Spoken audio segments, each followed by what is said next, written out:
এরকম dramatic model লুকটা কিভাবে তৈরি ওয়াও! করেছি চলো দেখাই তোমাদের। প্রথমেই কনসিলারটা লাগায় নিবা এরকম করে ভারকে লাগায় নিবা। প্রথমে একবার মেকআপ করা আছে, তার উপরে মানে এই যে মানে তোমরা যে সবাই মানে ভারকে মেকআপ চাও যে সবসময় আমি শুধু এভরিডে স্যাটেল মেকআপের কথা বলি, এভরিডে মেকআপের কথা বলি। তোমরা পছন্দ করতেছো না। তোমাদের ভারকে এই মেকআপ কিন্তু বিশ্বাস করো আমার না লজ্জা পায়। বুঝছো? মানে এরকম ভারকে মেকআপ করে বেরোইলে আমি রাস্তায় বেরোতে খুবই শরম পাই। বিকজ আমার ফেসের সাথে তো যাইতে হবে। আমি যদি ব্রাইড হই, আমি যদি খুব মানে আমার দিন হয় সেটা অন্য ব্যাপার।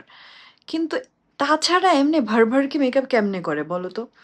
এই যে এভাবে করে পুরা লিডে কনসিলার দিয়ে সাদা ধবধবা কইরা আজকে তোমাদের আমি দেখাবো পারফেক্টলি মেকআপ যেটা তোমরা বলো। এভাবে করে করছে, এখন এটার পাউডার দিয়ে সেট করতে হবে লাইক দিস। এই যে এভাবে করে যে এমন সাদা করে ফেললাম। এখন কি করব? এখন এই চোখটাকে কি করা যায় বলো তো? আমি তোমাদের না সামনে এমন ভারকে এতক্ষণ ভিডিও বানাইলে সেই ভিডিও তোমরা দেখবা? চলো ম্যাজিক করি। ম্যাজিক করে আই লুকটা করে আসছি। দেখো।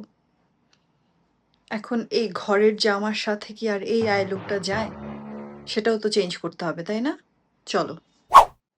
টানটারা! চলে আসছি। And this is my final look. And দেখো একদম হেভি বড় বড় চোখ, এমনিতেই আমার ভূতের মতো চোখ, আবার এরকম মেকআপ করলে আমি তোমাদের নর্মাল এভরিডে খুব গ্ল্যাম লুক দেখাচ্ছিলাম, তোমাদের ভালো লাগতেছিল না। এরকম একটা আমাকে ভূত সাজাইতেই হইলো তোমাদের। যাই হোক, কেমন লাগলো জানায়ও। আবার এরকম ধরনের আই মেকআপ দেখতে চাইলে সেটাও জানায়ও। এটার হচ্ছে মেইনলি আইল্যাশটা পরলে আরেকটু বেটার লাগবে। আর নরমালি আমি এমন হেভি মেকআপ করে বাইরে না, বিকজ আমি না এমনি মেকআপ করলে আমার লজ্জা লাগে, বিকজ আমার কাছে অনেক বেশি লাগে। তারপরেও তোমরা দেখতে চাইলে আমি অবশ্যই এরকম করব। Wow. Bye bye.